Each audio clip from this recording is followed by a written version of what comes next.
एक बार एक व्यक्ति बुद्ध के पास गया और बोला, हे बुद्ध, मैं एक व्यापारी हूँ। मुझे मेरे ही मित्र ने बर्बाद कर दिया है। मेरा सारा व्यापार चौपट हो गया है। मैं आज उसी मित्र की हत्या करने जा रहा था। तभी रास्ते में मुझे आपका आश्रम दिखा। मैंने सुना है कि आप सभी समस्याओं को हल कर देते हैं। क्या आप मेरी भी सहायता कर सकते हैं? क्या आप मुझे कोई मंत्र दे सकते हैं ताकि मैं अपने मित्र से भी अधिक धनवान बन जाऊं? बुद्ध ने कहा, मैं तुम्हें एक ऐसा रास्ता बता सकता हूं। यदि तुम उस पर चलोगे तो तुम्हारा खजाना कभी खत्म नहीं होगा, उल्टा वह और बढ़ेगा। व्यापारी बोला, हे बुद्ध, जल्दी से आप मुझे वह मार्ग बता दीजिए। बुद्ध ने कहा कि मार्ग बताने से पहले तुम मुझे यह बताओ कि तुमने अपने मित्र के साथ क्या किया। जितनी सच्चाई से तुम मुझे सच बताओगे उतनी ही जल्दी मेरा मार्ग तुम्हें आगे ले जाएगा। व्यापारी बोला, मैं और मेरे मित्र 12 साल पहले इस नगर में आए थे। जब हम यहाँ आए थे तब मेरे मित्र के पास ज़्यादा धन दौलत नहीं थी। उसके मुकाबले मेरे पास ज़्यादा धन थी। वह मेरे पास आया और बोला कि उसे व्यापार शुरू करना है, जिसके लिए उसे कुछ पैसे चाहिए। मैंने दोस्त के नाते उसकी मदद कर दी। कुछ ही समय में वह मेरे जितना धनवान बन गया। उसका व्यापार बहुत आगे बढ़ा। मुझे भी बेहद खुशी हुई कि मेरा दोस्त आगे बढ़ रहा है और उसका जीवन भी अच्छा चल रहा है। लेकिन आने वाले कुछ सालों में उसका व्यापार और आगे बढ़ा और वह मुझसे भी ज़्यादा अमीर बन गया। उसके पास बड़ा घर, रथ सब हो गया। मुझे यह देख उससे ईर्ष्या होने लगी। मुझसे उसकी तरक्की बर्दाश्त नहीं हो रही थी। मैं नहीं चाहता था कि वह मुझसे अधिक पैसे वाला बने। जब भी वह अपने रथ पर मेरे घर आता तो मेरे दिल में सुई सी चुभने लगती। मैंने तय कर लिया था कि उसे खुद से आगे बढ़ने नहीं दूंगा। मैंने उसके व्यापार में हानि पहुंचाने के लिए एक से बढ़कर एक षड्यंत्र रचा। यहाँ तक कि खुद का व्यापार भी दांव पर लगा दिया, जिसे उसे थोड़ा नुकसान हुआ, लेकिन मुझे ज़्यादा नुकसान हो गया। मेरा व्यापार नष्ट हो गया। मैं कर्जदार हो गया। मेरी बीवी बच्चे सब रास्ते पर आ गए। बुद्ध ने कहा, क्या तुमने अपने मित्र के साथ सही किया? व्यक्ति बोला, मैंने उसके बुरे समय में उसे धन दिया, उसकी मदद की, तो मैंने उसके साथ कहाँ बुरा किया। जब मेरा बुरा समय आया वह मेरी मदद कर सकता था। वह चाहता तो जब वह उन्नति कर रहा था तब वह मेरा साथ दे सकता था। वह मुझे भी अपने साथ शामिल कर सकता था, लेकिन उसने सिर्फ अपने बारे में सोचा। वह भूल गया कि मेरे ही दिए पैसों से वह आगे बढ़ा है। बुद्ध ने कहा, जब वह आगे बढ़ रहा था क्या तब तुमने उन्नति नहीं की? व्यक्ति ने कहा, मेरे व्यापार में भी उन्नति हुई, लेकिन मेरे मित्र जितना नहीं। बुद्ध ने कहा, आखिर तुम्हें किस चीज़ की कमी थी? वह व्यक्ति बोला, मुझे किसी चीज़ की कमी नहीं थी। मैं बस नहीं चाहता था कि मेरा दोस्त मुझसे आगे बढ़े, अधिक धनवान बने। बुद्ध ने कहा, क्यों? क्या इस दुनिया में तुम्हारे मित्र से अधिक धनवान और कोई नहीं है? व्यक्ति बोला, हाँ है, मेरे मित्र से भी अधिक धनवान व्यापारी यहाँ पर है। बुद्ध ने कहा, फिर क्यों तुम अपने मित्र से अधिक धनवान बनना चाहते हो? जो और व्यापारी इस दुनिया में हैं उनसे अधिक धनवान क्यों नहीं बनना चाहते? दरअसल वास्तव में हम अपने से नीचे किसी भी व्यक्ति को आगे बढ़ता नहीं देखना चाहते। जो हमारे दया का पात्र है, हम चाहते हैं कि वह हमेशा हमारे दया का पात्र ही बना रहे।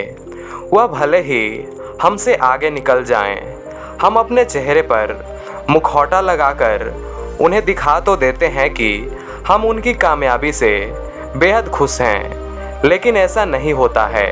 हम अंदर ही अंदर जलने लगते हैं कि वह हमसे आगे कैसे निकल गया, खासकर कि तब जब उसे आगे बढ़ने का रास्ता हमने ही दिखाया है और वह कुछ समय बाद हमसे भी आगे निकल जाता है। हमें यह खटकने लगता है कि जिसे हम दया दिखाते थे वह आज हमें दया दिखाने लगा है। उस पर भी तब वह व्यक्ति आपकी दिखाई गई दया का गुणगान नहीं करता है, आपकी मदद नहीं करता है। तब आप उसे ये बताना चाहते हैं कि जो कुछ भी आज उसे मिल रहा है सब उसे हमारी ही दया दृष्टि से मिल रहा है। तब आप उसके खिलाफ षड्यंत्र रचने लगते हैं और चाहते हैं कि वह व्यक्ति वापस उसी जगह पर आ जाए जहां से आपने उसकी मदद करके आगे बढ़ाया था और आप उस पर फिर से दया कर सकें, जिसके चक्कर में आप अपना सारा सुख चैन छोड़ देते हैं।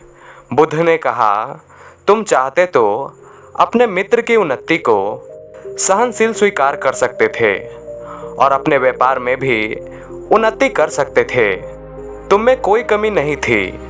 तुमने खुद को, अपने व्यापार को खुद ही बर्बाद कर दिया। वह व्यक्ति बोला, हे बुद्ध, आप मुझे ये ना बताएं कि मैंने क्या सही और क्या गलत किया है, बल्कि आप मुझे वह मार्ग बताएं जिससे मैं अपने मित्र से भी आगे बढ़ सकूं। बुद्ध ने कहा, क्या तुम अपना सब कुछ दांव पर लगाने के लिए तैयार हो? अगर हाँ तो मैं तुम्हें वह रास्ता दिखा सकता हूँ।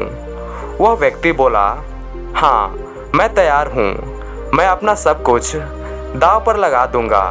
तो बुद्ध ने कहा, फिर मैं जैसा कहता हूँ तुम वैसा करो। तब तुम 1 साल में अपने मित्र से भी अधिक धनवान बन जाओगे और एक ऐसे संपत्ति के मालिक हो जाओगे जो कभी खत्म ही नहीं होती।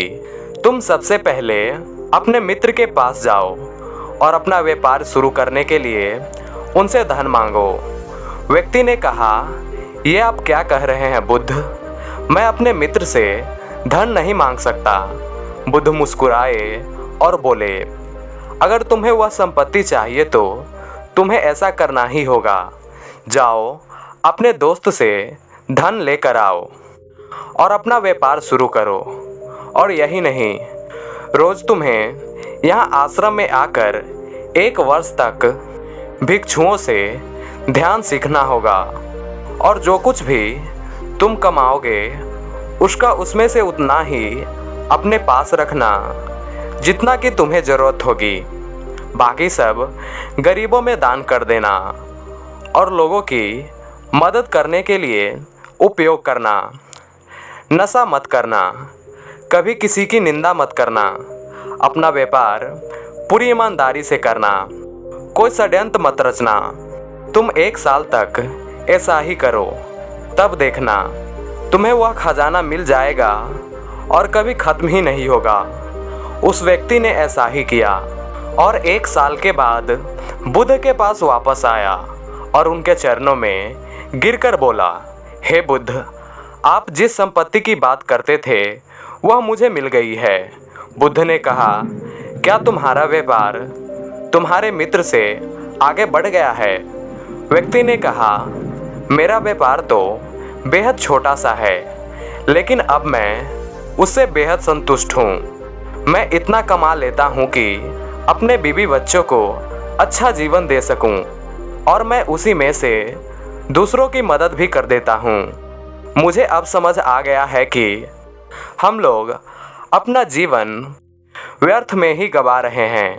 जो संपत्ति हमारे पास है उसे नहीं देखते हैं, बल्कि हम कंकर पत्थर बीनने में ही लगे रहते हैं। जिन बातों को मैं पहले नहीं समझ पाता था, अब वह बातें मुझे स्पष्ट समझ आने लगी है। मैंने अपने मित्र से ईर्ष्या की, वह इसलिए था क्योंकि हम अपने सुख से सुखी नहीं होते हैं, अपितु हम दूसरे के सुख से दुखी हो जाते हैं। ऐसा ही मैंने अपने मित्र के साथ किया और ऐसा हमारे मन के कारण होता है। और अब मैं अपने मन को समझ गया हूँ। अब मुझे हंसी आती है कि मैंने किन छोटी छोटी बातों में उलझा हुआ था। अगर आप मेरे जीवन में नहीं होते तो मैं ये बातें कभी समझ ही नहीं पाता। दोस्तों, आपने इस कहानी से जो भी सीखा उसे कमेंट में लिखकर जरूर बताना। धन्यवाद।